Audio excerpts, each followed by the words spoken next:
Welcome to Wichita Liberty TV with Bob Weeks. Hello, I'm Bob Weeks for Wichita Liberty TV, your weekly source for news and commentary about Wichita and Kansas government and politics. We're broadcast on KGPT Channel 26 and also its companion website, kgpt26.com. Some of you may know me from my blog, The Voice for Liberty. That's at wichitaliberty.org on the internet. There, the motto is individual liberty, limited government, and free markets in Wichita and Kansas. So I mostly pay attention to Wichita, Sedgwick County, and Kansas, although sometimes we do take a look at national events because there's so much going on. So I try to cover things that may not be covered by the Wichita Eagle or other television stations or radio. Or if we do cover the same news, I'll do it from the perspective of economic freedom, limited government, and individual liberty. These are the things that are important, and these are the things that are so often under attack by our governments at the federal, state, and local levels. So please visit wichitaliberty.org. You can subscribe to the email newsletter I send out 2 or 3 times a week. And if you'd like to contact me, you can find my email address and telephone number there, or it's pretty easy to remember, bob.weeks@gmail.com. In our first segment today, let's look back at a few items from earlier episodes of Wichita Liberty TV. So, do you remember the Sustainable Communities Planning process in South Central Kansas? This is due to a federal grant we received that will pay for government bureaucrats to create plans for you and I to follow. And you may remember how Butler and Sumner counties decided against participating in this grant. Sedgwick County almost decided this too, but 3 of the 5 commissioners favored collective government planning over markets. And the website that supports this planning effort still shows these 2 counties, Butler and Sumner counties, as belonging to the planning process, even though they voted against participation. And a month ago, the Butler County Commission wrote a letter asking that their county name be removed from the website, but it's still there. You know, it's episodes like this that make me wonder whether to really take efforts like this seriously. I guess we're just supposed to trust that our government planners know what is best for us. I rely on H.L. Mencken, who wrote, "Democracy is the theory that the common people know what they want and deserve to get it good and hard." Well, here's something else. Do you remember the downtown hotels that we discovered were not in conformance with Wichita City policy regarding signage and community improvement districts? These are the districts where merchants get to charge additional sales tax of up to 2 cents per dollar. And the proceeds of that extra tax are either given back to the property owners or used to pay off bonds that benefited the property owner in the beginning. Well, one hotel in downtown Wichita is in compliance with the signage requirements, sort of, I would say. The sign is there, but not displayed prominently. I liken it to the fine print on a contract. But another hotel still is not displaying the sign at all. City officials told us they'd check in on this, but it hasn't happened yet. And do you remember the duct tape that we found used to repair a window on the city-owned parking garage in downtown? Now, this is the garage that's right in the middle of everything, right across from the bus station and just a block away from the Interest Bank Arena. This is the garage with ground floor retail space that had housed a government office but otherwise was vacant, and now, with the departure of that agency, the retail space is totally vacant. Well, the duct tape repair is still there some 4 weeks after I took the video and noticed it for the first time. So if you wonder why the city can't rent retail space in the middle of our purportedly booming downtown, maybe that's a reason why. And this is also another illustration of the difference in motivation and discipline between public and private sectors. That is the profit motive, the motivation to avoid losses, and also the market competition that provides the discipline. Finally, remember also earlier this summer when we were under a severe drought? But then it started to rain, and it rained a lot. And the urgency and pressure of dealing with the drought and water shortage eased. Cheney Reservoir rapidly filled, and demand for water was not as high because people did not need to irrigate their lawns and gardens as much. We need to hope, however, that our city leaders are still motivated to find new water supplies for Wichita. The urgency may not now be there after the summer rains, but the weather in any one month, or even any one year, that's a short-term consideration. And planning for water supplies is a long-term process.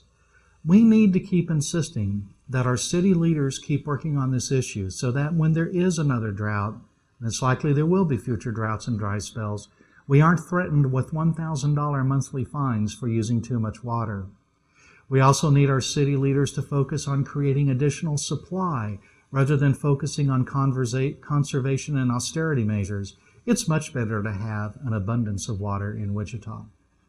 You may remember when I showed you the Wichita City document created just in March 2013 of this year that touted an expensive investment that is part of a plan to, and I quote, a plan to ensure that Wichita has the water it needs through the year 2050 and beyond. This was created just right at the same time the city warned us that its major water source might soon go dry. And the project boasted of is the City of Wichita Aquifer Storage and Recovery Program. Its cost so far for Phase 1 and Phase 2 is $247 million, and 2 more phases are contemplated. Now, we can't plan rainfall and drought year by year, but we do know that over long periods of time there will be both dry and wet years, and we need to have plans in place for both. But reading that document, the document titled Wichita Area Future Water Supply, a model program for other municipalities, one might be led to believe that everything is fine water-wise. The document reads, in 1993, the Wichita City Council adopted an integrated local water supply plan that identified cost-effective water resources that would be adequate to meet Wichita's water supply needs through the year 2050. And that squares with what former Mayor Bob Knight recently told the Wichita Pachyderm, that when he was in office, Wichita had sufficient water for the next 50 years. And he was told that about 10 years ago. So what went wrong with this plan? Can we believe the boasts made that we've identified water resources sufficient through 2050? And do the bureaucrats in charge of these programs really believe what they've written?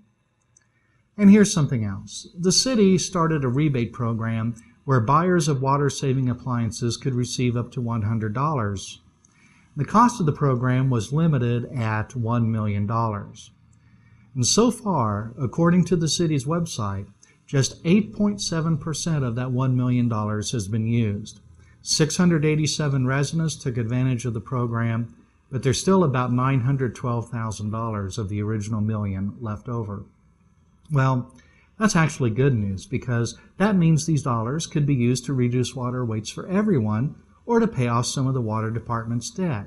And this would benefit everyone, not just the people who need to buy low flush water usage toilets and appliances. But I do have to caution you, the city's website may not be current.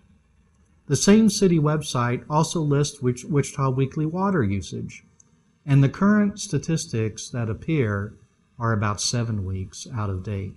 Now, if you're simply curious about how much water we're using and you find the statistics are a little bit out of date, well, that's not good.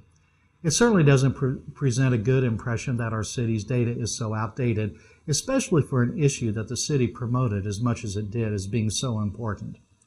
But if you're planning on getting a rebate for a new dishwasher, and you rely on an out-of-date website that says rebate money is still available when it might possibly have run out, you might wonder who is in charge and what are these city websites for if we can't rely on their information. Wichita Liberty TV. We'll be right back.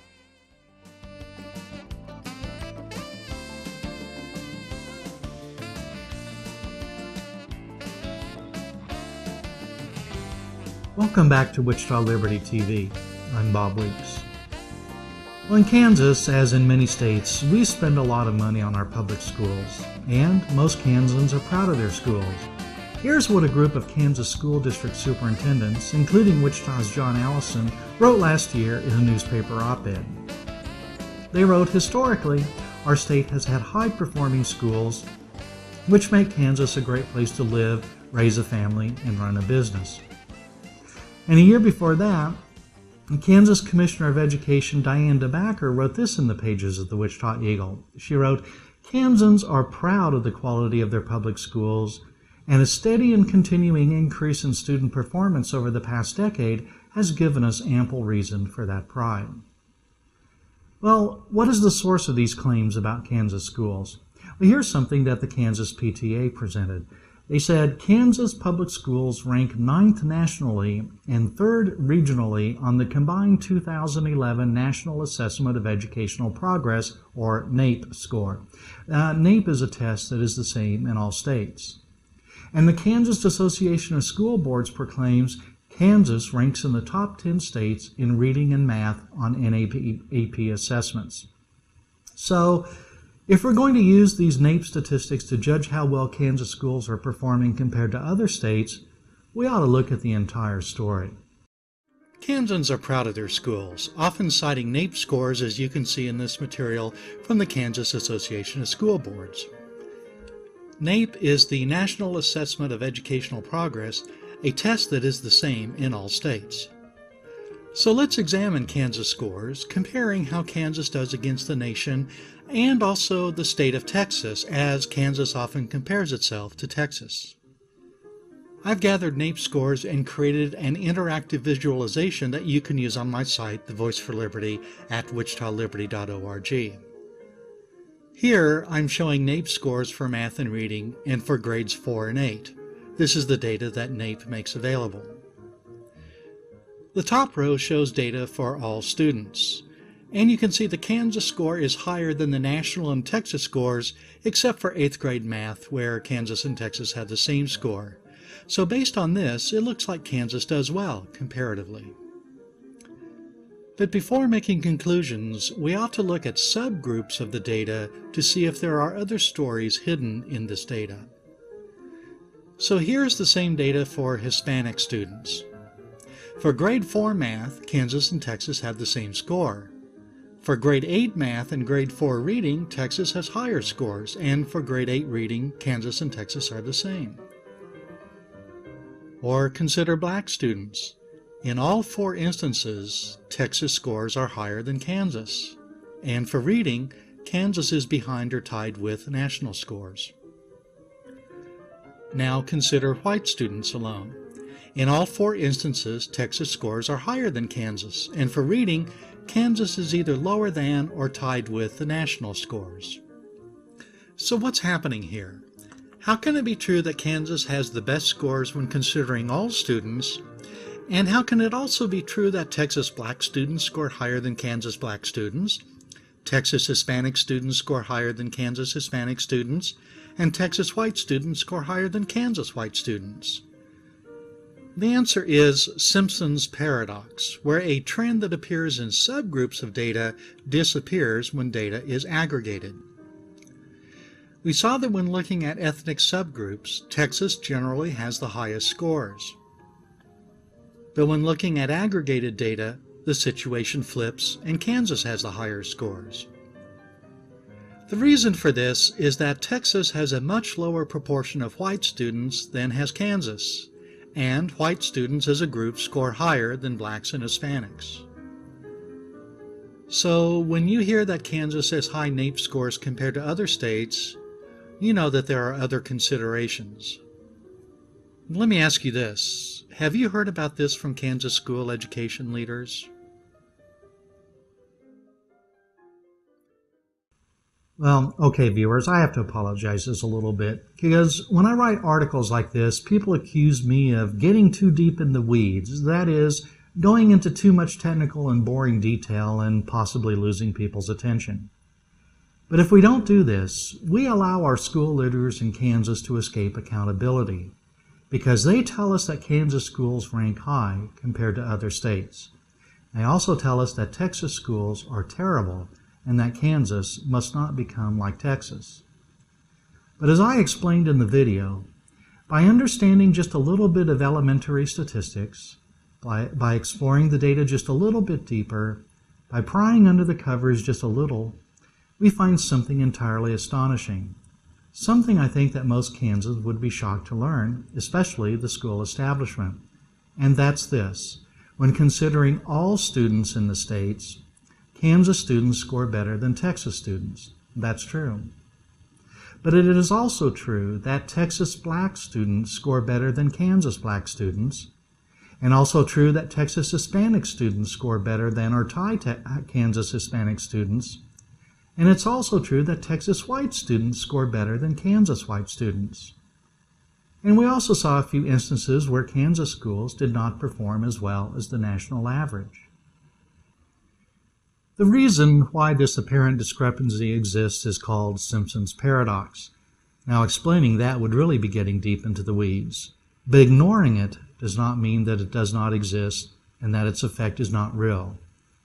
It has to do with the different ethnic composition of Kansas and Texas, by the way, and at wichitaliberty.org you can find an explanation.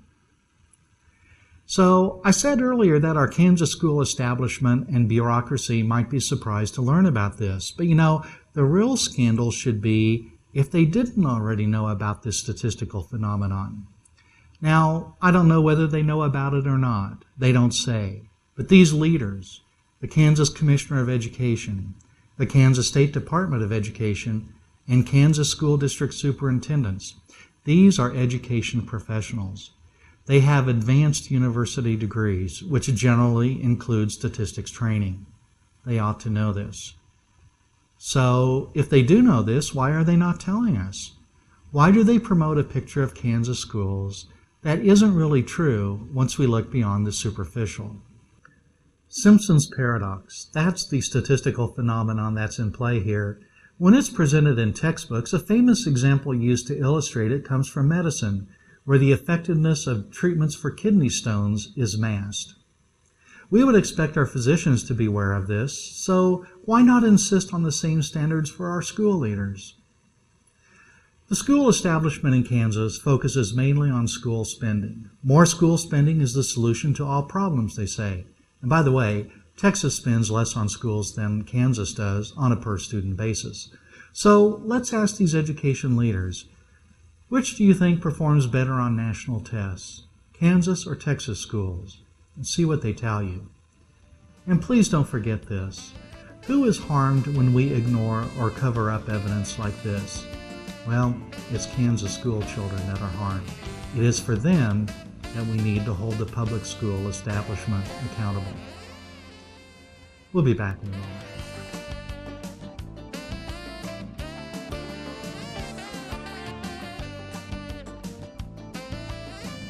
Welcome back to Wichita Liberty TV. I'm Bob Weeks. Let's have Amanda BillyRock illustrate another chapter of Economics in One Lesson for us. Economics in One Lesson, written by Henry Hazlitt and retold by Amanda BillyRock. This is Chapter 8. Say you want to put in a swimming pool, and you've got to dig a hole. Well, you have to hire people to dig a hole. Using machinery, you could get the job done by hiring 5 men and spending $1,000. But if just creating jobs is important, then it would be better for you to hire men to use shovels instead. You could hire 10 of them for $2,000. Is this not better? Let's say your budget is on the lower end, and if you have to pay your employees $2,000, you won't have enough money to install your pool. And here's the part where you say, well, isn't it better that 5 extra people have jobs than you have your silly pool? My friends, we must remember that installing a pool requires the hiring of employees as well. With the $1,000 plans, you have a pool and labor jobs. The $2,000 plan, you just have labor jobs. If you add up the wealth of everybody, the community is poorer by one pool. There is not a fixed amount of work in the world.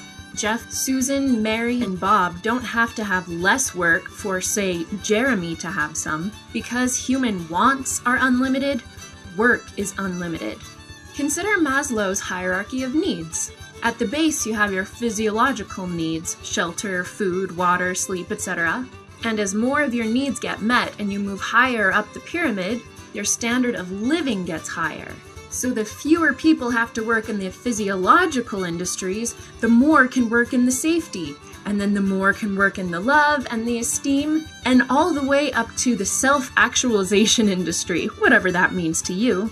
Don't we all want to spend as much time at the top of the pyramid as possible? Of course! Stay tuned for Chapter 9. That looks like a rainbow of toothpaste. Opening this chapter, Henry Hazlitt explains the fallacy. This is the belief that a more efficient way of doing a thing destroys jobs, and its necessary corollary that a less efficient way of doing it creates them.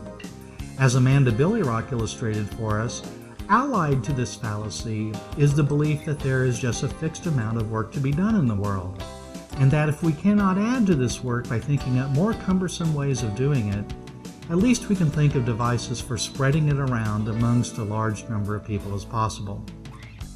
Hazlitt calls this the minute subdivision of labor. He cites examples of rules created by labor unions, such as bricklayers are not allowed to use stones for a chimney. That is the special work of stonemasons.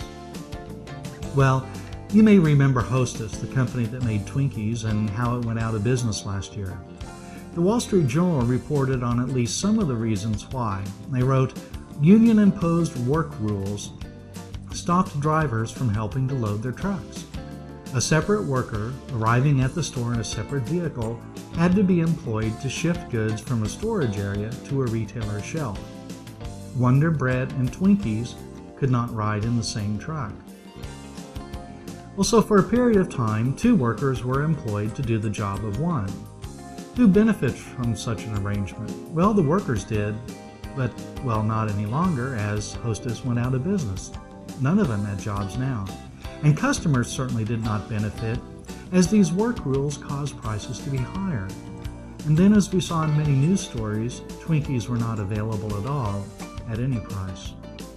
Remember the concept of the seen and the unseen that we've been talking about. When work rules require 2 workers to do the job of 1, it's easy to see the 2 employed workers. But when only 1 is doing the job, well, where is the other worker? We can't see him. But undoubtedly, he is working somewhere else, performing useful work that increases his and others' prosperity. But we don't know exactly where he is, and that's what makes this line of reasoning so difficult for some to follow. And remember, too, the concept of considering the effects of a policy on all groups, and not only just the group immediately affected. For the labor unions that are able to impose these work rules, well, they have more members paying dues as a result. And the workers are understandably grateful to the union for making the jobs necessary. But for everyone else, these rules are harmful. Higher production costs and scarcer supplies will lead to raised prices, and workers can buy less then with the same dollar of wages that they earn. On the other hand, the increased unemployment will reduce demand. Well, one area in which labor unions are growing is in the public sector, that is, unions representing government workers. In this case, union work rules harm taxpayers who are involuntary partners in this relationship. Now, in the private sector, investors, if they go ahead and choose to invest in a company that has union work rules that are harmful to production, well, at least the investors are entering the relationship voluntarily. But not so with taxpayers. Looking at a local example, a few years ago the city of Wichita decided to outsource the mowing and maintenance of our public parks. These are jobs that had been held by union members. At the time, it was thought that the switch to outsourcing would save the city $1 million each year, but later, after the program was put into effect, the savings were found to be even higher, about $1.8 million annually. And when this matter was discussed before the Wichita City Council, the labor union representative told the council that if wages and benefits were cut, the community would suffer. But he was thinking of only the effect on one small group, the union workers that he represents. Well, let's remind him, who pays the wages and benefits he's trying to protect? The answer is, of course, the taxpayers of the city of Wichita. If the city can reduce their taxes and provide the same level of service, then Wichitans will benefit, and even union members benefit to the extent that they are taxpayers. There's also the difference between government and markets to consider. If a private enterprise wishes to pay its employees higher wages than is necessary, well, that's its privilege. But in the marketplace, because of market competition, companies can't do that for very long, or they won't be competitive with other companies. But the city of Wichita doesn't operate in a competitive marketplace. If it pays employees too much, well, it doesn't suffer very much. And citizens may not even be aware that the city is operating inefficiently until events like this outsourcing incident exposed the situation. And now we know that we've been overpaying for years to maintain our parks. Now, it's difficult to blame union leaders for looking out for the welfare of their members.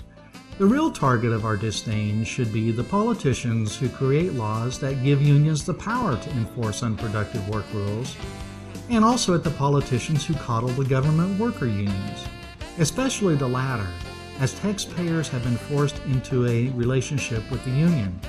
And since many politicians see the government workers as a source of votes, and it's easy to see the union compared to individual voters, taxpayers are often disregarded. Well, thanks for watching this episode of Wichita Liberty TV. I'm Bob Weeks.